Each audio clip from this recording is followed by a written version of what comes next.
Cher lecteur, je vous écris en tant que professionnel de santé spécialisé en chirurgie vasculaire, urologie, gastro-entérologie, endocrinologie et cardiologie clinique, dans le but de vous fournir des informations sur deux affections courantes chez les hommes de plus de 50 ans, le cancer de la prostate et l'hyperplasie bénigne de la prostate, HBP.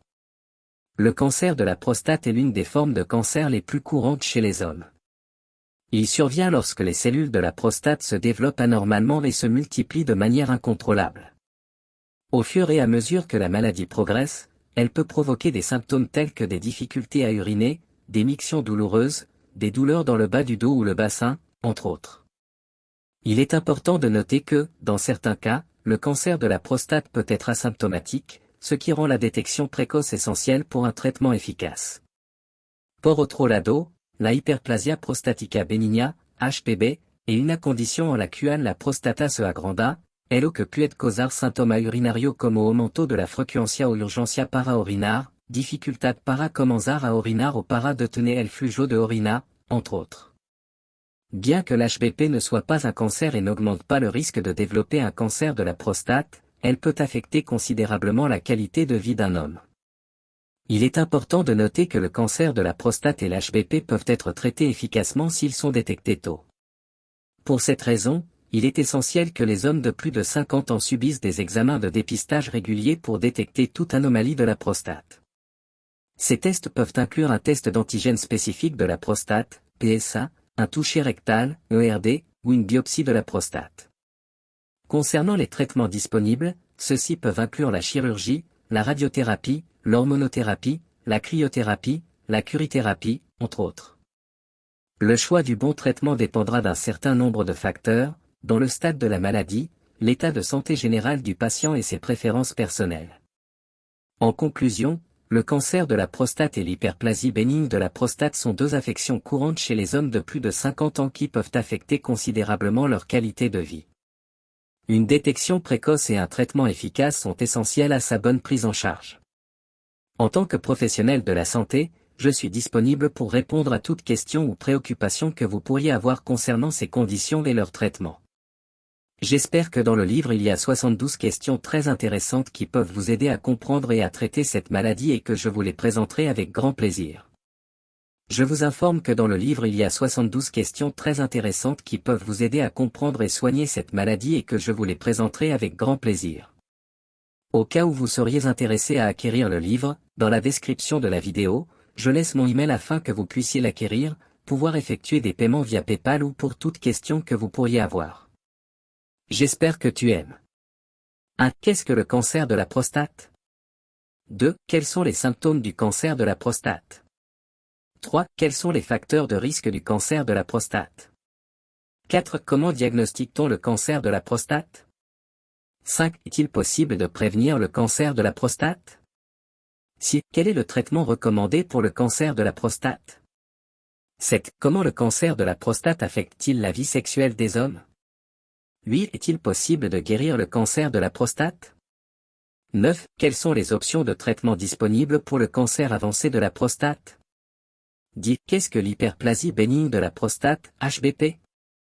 11. Quels sont les symptômes de l'HBP? 12. Quels sont les facteurs de risque de l'HBP? 13. Comment l'HBP est-elle diagnostiquée?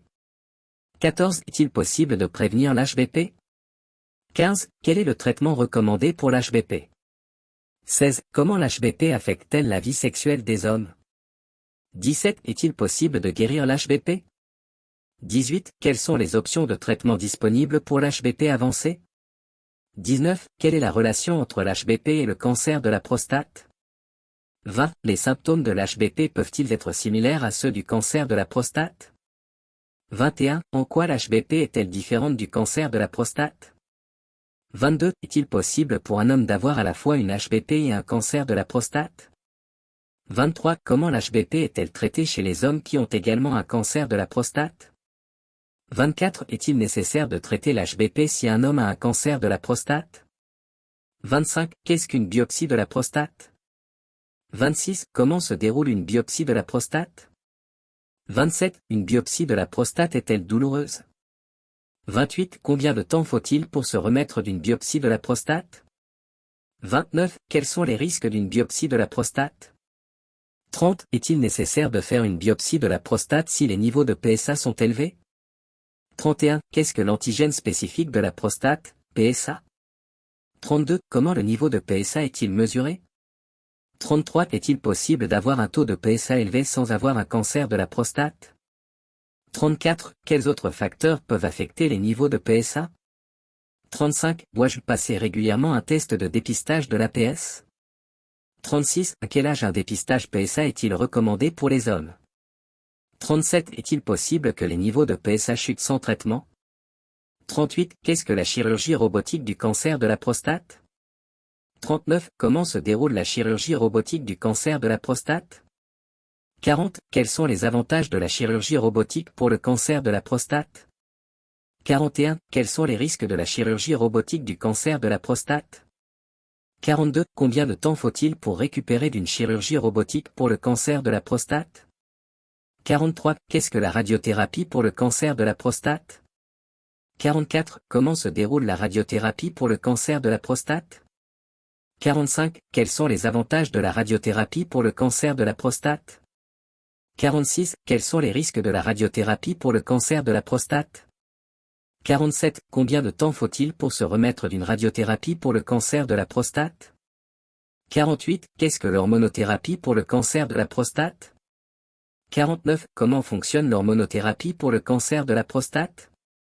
50. Quels sont les avantages de l'hormonothérapie pour le cancer de la prostate? 51. Quels sont les risques de l'hormonothérapie pour le cancer de la prostate? 52. Combien de temps dure l'hormonothérapie pour le cancer de la prostate? 53. Qu'est-ce que la cryothérapie pour le cancer de la prostate? 54. Comment se déroule la cryothérapie pour le cancer de la prostate? 55. Quels sont les bénéfices de la cryothérapie pour le cancer de la prostate? 56. Quels sont les risques de la cryothérapie pour le cancer de la prostate? 57. Combien de temps faut-il pour récupérer d'une cryothérapie pour un cancer de la prostate? 58. Qu'est-ce que la curithérapie pour le cancer de la prostate? 59. Comment se déroule la curithérapie du cancer de la prostate?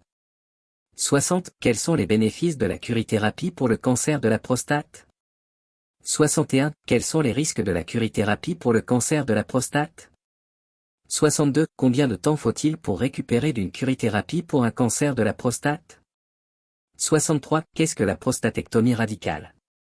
64. Comment se déroule une prostatectomie radicale? 65. Quels sont les avantages de la prostatectomie radicale? 66. Quels sont les risques d'une prostatectomie radicale? 67. Combien de temps faut-il pour récupérer d'une prostatectomie radicale? 68. Qu'est-ce que la prostatectomie laparoscopique? 69. Comment se déroule une prostatectomie laparoscopique? 70. Quels sont les avantages de la prostatectomie laparoscopique? 71. Quels sont les risques de la prostatectomie laparoscopique? 72. Combien de temps faut-il pour se remettre d'une prostatectomie laparoscopique? Cordialement, Dr Penji Zitoli.